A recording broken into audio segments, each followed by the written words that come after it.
یہ کیسی حقیقت ہے جو قرآن مجید نے سینکڑوں برس پہلے بیان کی ہے. اگر حق نے ان کی خواہشات کی پیروی کر لی ہوتی تو جو کچھ آسمانوں میں ہے، جو کچھ زمین میں ہے اور جو کچھ ان دونوں کے درمیان ہے وہ سب برباد ہو جاتا. یہ خواہشات کیا ہیں جن کی پیروی حق نہیں کر سکتا؟ صلوات پڑھیں تو میں عرض کروں.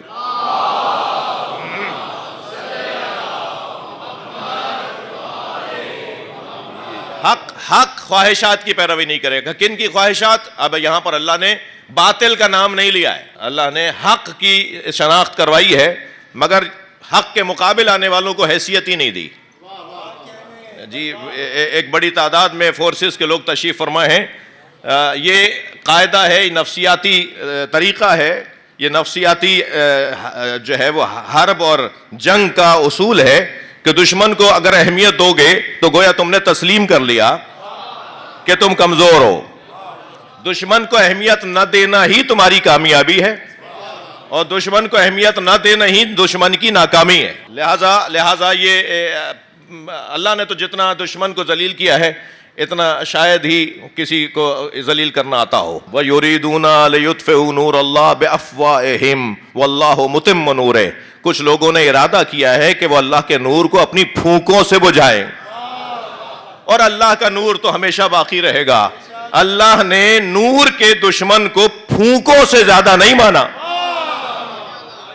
اس سے زیادہ ذلت کیا ہوگی؟ بڑی بڑی طاقتوں کو، بڑی بڑی توانائیوں کو اللہ نے پھونک بولا ہے. پھونک، یہ پھونک سے زیادہ نہیں ہے. اور جان لو کہ وقتی طور پر شاید دشمن کامیاب ہو جائے، مگر جان لو کامیابی اسی کی ہے کہ جو اللہ کا نور ہے. جان لو کامیابی اسی کی ہے کہ جو حق ہے. اب وہ خواہشات نفسانی کیا ہیں جن کی پیروی کبھی بھی حق نہیں کر سکتا؟ آپ کی توجہات اور شخصیات کی توجہات پر میں ممنون ہوں. جلدی سے ایک جملہ کہہ دیتا ہوں تاکہ میرا مضمون آپ کے ہاتھ میں رہے. حق کے عدد اور فاطمہ کے عدد ایک ہیں. صلوات پڑھیں ذرا محمد و آل محمد.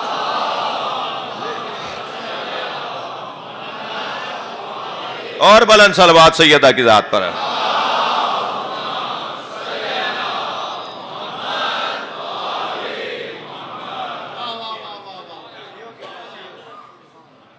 جی خواہشات کیا ہیں کہ جن کی پیروی حق نہیں کرتا؟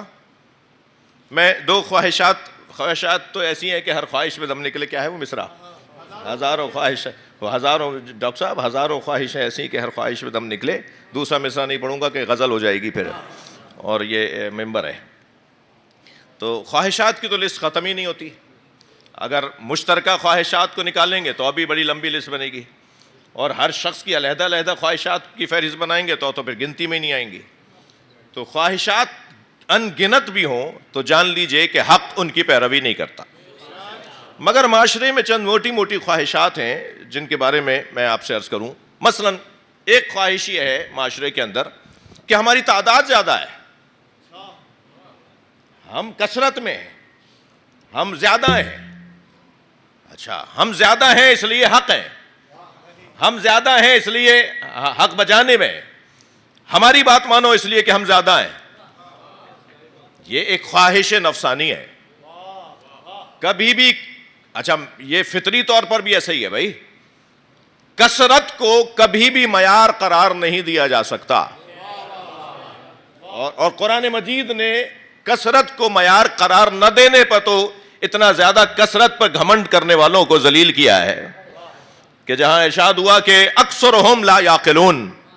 تسلی رکھو، گھبراؤ نہیں مجمع دیکھ کر. تسلی رکھو، اکثر تو پاگل ہوتے ہیں، اکثر تو بے عقل ہوتے ہیں، اکثر کے پاس تو عقل ہی نہیں ہوتی. اکثرہم لا یعقلون، اکثرہم لا یفقہون، اکثر تو سمجھتے ہی نہیں ہیں. کثرت، اچھا کثرت پر غرور کرنے والے اور کثرت پہ گھمنڈ کرنے والے اتنا زیادہ بے عقلی کا شکار ہو جاتے ہیں کہ کبھی کبھی اپنی کثرت کو ثابت کرنے کے لیے وہ قبرستان بھی چلے جاتے ہیں قبروں کو گننے کے لیے، اور کہتے ہیں ہمارا قبیلہ زیادہ ہے، آؤ ذرا قبرستان میں دیکھو کس کی قبریں زیادہ ہیں. لیکن نہیں عزیزان اکرامی، کثرت کو عنوان قرار نہیں دیا. اب آیت سنا دوں آپ کو. ارشاد ہو رہا حل یستوی الخبیث والطیب، کیا خبیث اور طیب برابر ہو سکتے ہیں؟ یہ کہہ کر پروردگار عالم نے خبیثوں کی کثرت بیان کی ہے. توجہ چاہوں گا آپ حضرات سے.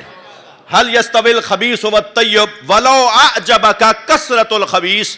اے میرے مصطفیٰ کہیں خبیثوں کی کثرت تمہیں متعجب نہ کر دے.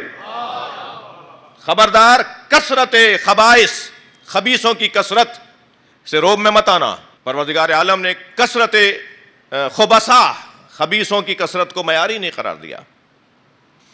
یہ کیا بات ہوئی کہ ہمارے پاس تعداد زیادہ ہے، تو ہمارے پاس 0.0000 کی تعداد جوڑتے چلے جائیے. آپ 2 لاکھ زیرو بھی لگا دیجئے. جی بے عقل لوگ، کم فہم لوگ، نا سمجھ لوگوں کی 0 لگاتے چلے جائیے. کوئی زیرو کی کوئی حیثیت ہوگی؟ یہ سارے زیرو رہیں گے اور بلکہ مشکل بڑھتی چلی جائے گی. 1 آدھ 2 4 کو تو سنبھال لینا آسان تھا، یہ تو تم نے کثرت کر لی، تم نے تعداد بڑھا لی. توجہ ہے حضرات کی؟ یہ طے ہو گیا کہ کثرت کی بنیاد پر فیصلہ نہیں ہوگا. کس کی بنیاد پر فیصلہ ہوگا؟ عقل کی بنیاد پر. جی استدلال کی بنیاد پر فیصلہ ہوگا. اب آ کر حضرت ابن عباس سے ایک صاحب نے کہا، جن صاحب نے کہا میں ان کا نام لینا ضروری نہیں سمجھتا، مگر ایک صاحب نے تھے بھی بڑے صاحب، انہوں نے آ کر حضرت ابن عباس سے کہا ابن عباس اس لیے لوگوں نے علی کو اپنا خلیفہ نہیں بنایا کہ لوگ یہ کہتے ہیں، توجہ ہے آپ حضرات کی، لوگ یہ کہتے ہیں کہ ایک ہی گھر میں نبوت اور امامت ہونا اچھا نہیں ہے. یہ کیا ہوا؟ یہ بھی خواہش نفسانی ہے. لیکن پروردگار عالم نے تو بہت پہلے ہی انہیں جواب دے دیا تھا، خبردار یہ پیمانہ تمہارا پیمانہ نہیں ہے.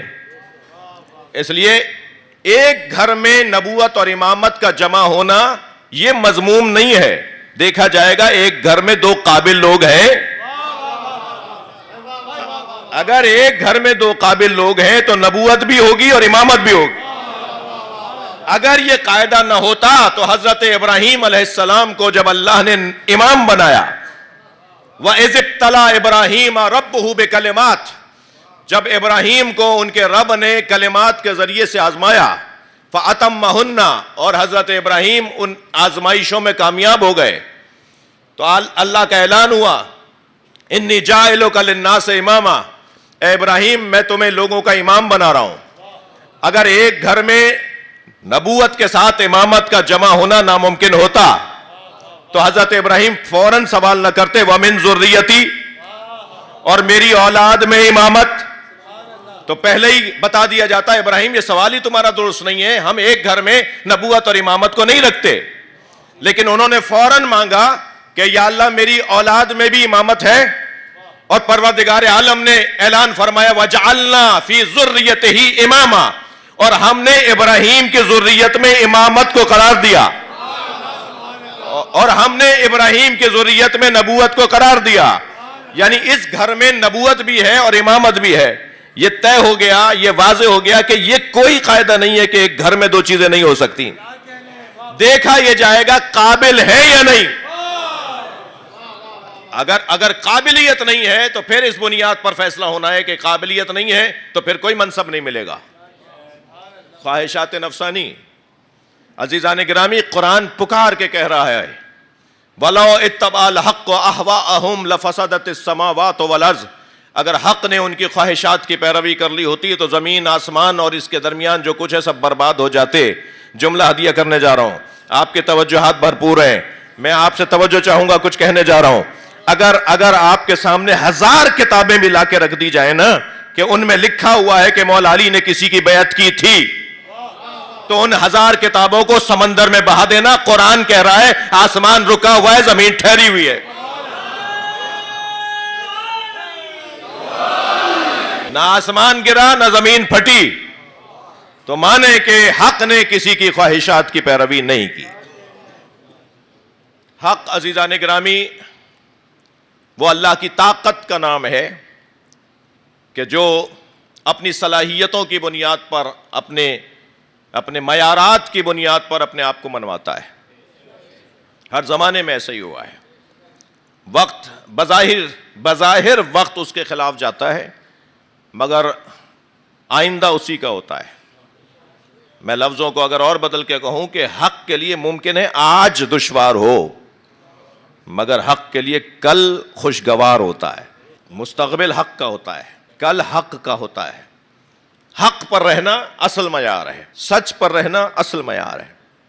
پروردگار عالم نے دو لوگوں کو سربراہی عطا کی ہے، یا لفظ یوں کہوں کہ دو صفتوں کے حامل لوگوں کو سربراہی عطا کی ہے۔ آج مقدماتی گفتگو ہے، کل اور بات کو اور اپنے ان جوانوں کے لیے روشن تر عرض کروں گا۔ کم سے کم دو معیارات کو پروردگار عالم نے سربراہوں کے لیے قرار دیا ہے۔ سب سے پہلا معیار لا ینال عہد الظالمین، سب سے پہلا معیار اللہ کا یہ منصب، حق کا عنوان، حق کی شناخت، حق کا تعارف، یہ ہے کہ وہ صاحب کردار ہو۔ بھائی صلوات پڑھ لیں محمد و آل محمد۔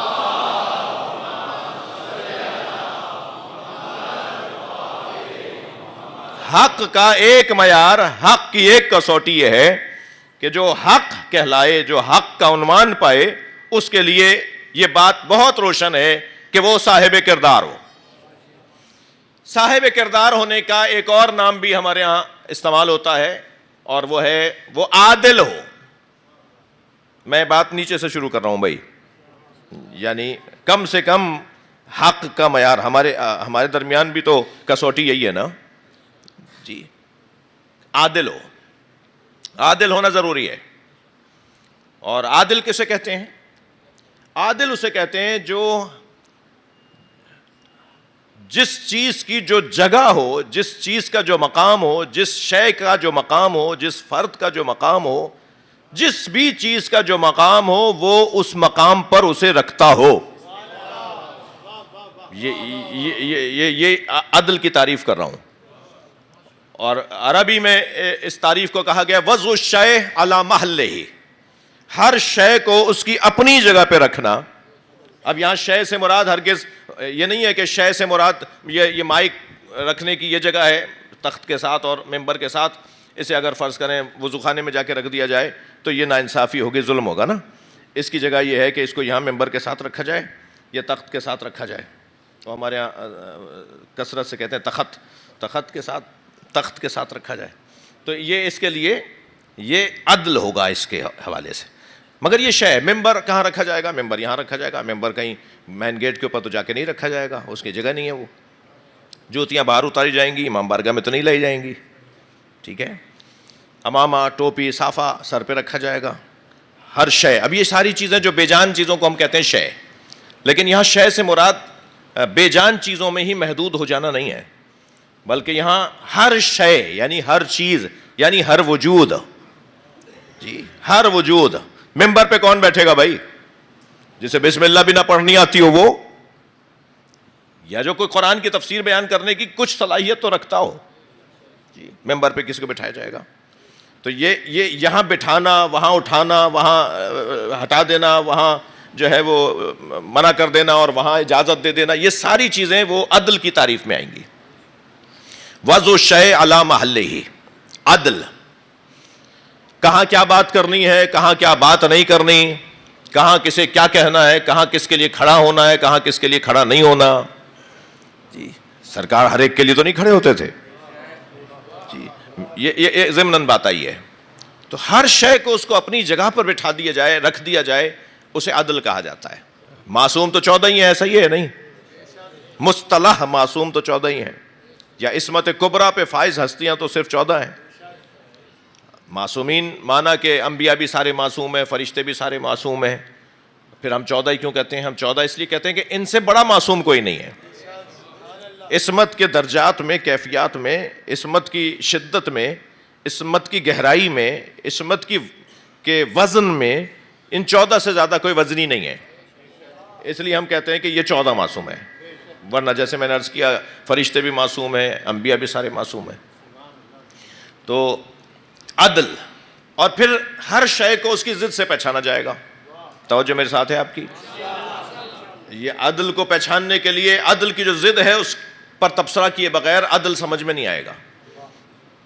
عدل کی ضد ہے ظلم، ظلم۔ بس ہر وہ کام جو نہ درست کیا جائے، یعنی عدل کا عنوان نہ پائے، وہ خود بخود ظلم ہو جائے گا۔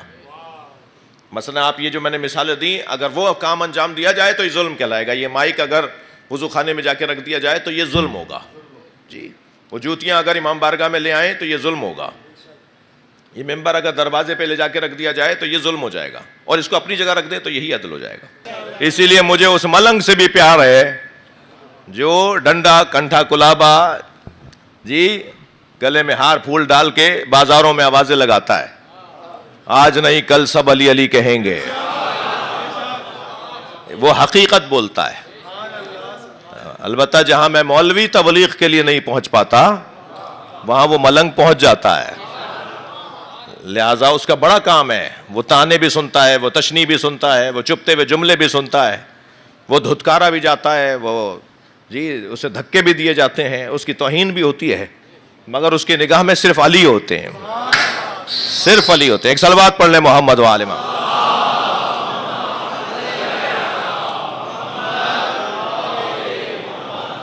اس کو صرف اور صرف اپنے مرشد اپنے مولا کی فکر ہوتی ہے. وہ ان کے خیال میں زندگی گزار رہا ہوتا ہے. سب کو بالآخر اسی دروازے پر آنا ہے. حقائق کھلنا شروع ہو رہے ہیں.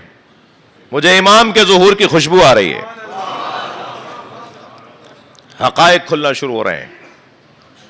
آخری زمانے میں اللہ کا وعدہ ہے نا وہ منوائے گا. اس نے منوانا شروع کر دیا. اس نے منوانا شروع کر دیا. چہروں سے نقابیں اتر رہی ہیں. جی پڑھے لکھے جلادوں کے چہرے کھل رہے ہیں. جی پینٹ کوٹ والے ٹائیوں والے ملاؤں کے چہرے کھل رہے ہیں. مائنڈ سیٹ کا مسئلہ تو داڑھیوں والوں کے ساتھ تھا. شدت پسندی کا مسئلہ، دہشت گردی کا مسئلہ تو مذہبی حلیوں والوں کے ساتھ تھا. اب روشن ہو رہا ہے کہ قصہ کچھ اور ہے. ماضی میں بھی انہیں استعمال کیا گیا تھا جن کی داڑیاں بڑی کروائی گئی تھی، اور آج جنہوں نے استعمال کیا تھا وہ سامنے آ گئے کہ ہم نے استعمال کیا تھا. اور اس حقیقت کو کھولنے والا بھی وہی ہے جو علی کے پیچھے چلنے والا ہے. لہذا حق کبھی خواہشات نفسانی کی پیروی نہیں کرتا. حق حق ہے چاہے اسے قبر کے حوالے کر دیا جائے. میں شہنشاہ حسین نقوی زندہ ہوں، اس پر مجھے شک کرنا چاہیے. اس لیے علی مولا نے کسوٹی دی ہے کہ ضروری نہیں ہے کوئی چلتا پھرتا نظر آئے تو وہ زندہ ہو. علی مولا نے کسوٹی دی ہے کہ جنازے دو طرح کے ہوتے ہیں. کچھ لیٹے ہوئے جنازے ہوتے ہیں، کچھ چلتے پھرتے جنازے ہوتے ہیں. ضروری نہیں ہے جو چل پھر رہا ہو وہ زندہ بھی ہو. اس کسوٹی پر جو مولا علی نے کسوٹی دی ہے اس کی بنیاد پر میں شہنشاہ حسین نقوی زندہ ہوں، اس پر مجھے شک کرنا چاہیے، مگر حسین زندہ ہے یقین ہونا چاہیے. آج ان کی قبر، آج مولا علی کا مزار، آج مولا عباس کا مزار، امام رضا کا مزار، کاظمین سامراء میں اللہ کے خاص ولیوں کے مزار لوگوں کو حیات تقسیم کر رہے ہیں.